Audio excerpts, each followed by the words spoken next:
அமெரிக்க அதிபர் Donald Trump உலக நாடுகளுக்கு ஒரு முக்கியமான அழைப்பை விடுத்திருக்காரு. ஓர்முஸ் ஜலசந்தி வழியா யாரெல்லாம் எண்ணெய் பெறுகிறார்களோ அவங்க எல்லாம் தங்களுடைய போர்க்கப்பல்களை அனுப்பி அந்த பாதையை பாதுகாக்க வேண்டும் அப்படின்னு ட்ரூத் சோஷியல் தளத்தில் அவர் பதிவிட்டிருக்காரு.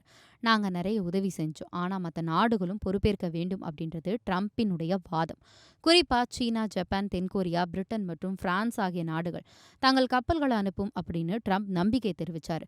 இதற்கிடையில பிரான்ஸ் ஏற்கனவே ஒரு அதிரடி முடிவை எடுத்துட்டாங்க. தன்னுடைய விமானம் தாங்கி கப்பல் உட்பட சுமார் 12 கடற்படை கப்பல்களை மத்திய தரைக்கடல், செங்கடல் மற்றும் தேவைப்பட்டா ஓர்முஸ் ஜலசந்திக்கும் அனுப்ப பிரான்ஸ் திட்டமிட்டிருக்கு. பிரிட்டனும் வளைகுடா பிராந்தியத்துக்கு கூடுதல் படைகளை அனுப்புவது குறித்து ஆலோசிச்சுட்டு வருது.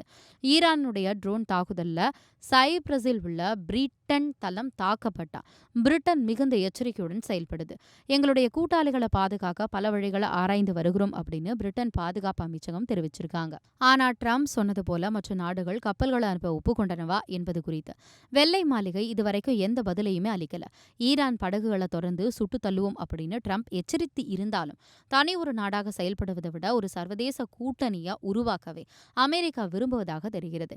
எண்ணெய் விலை உயர்வை கட்டுப்படுத்த அமெரிக்கா எடுக்கும் இந்த முயற்சி வெற்றி பெறுமா அப்படின்றத பொறுத்திருந்து தான் பார்க்கணும்.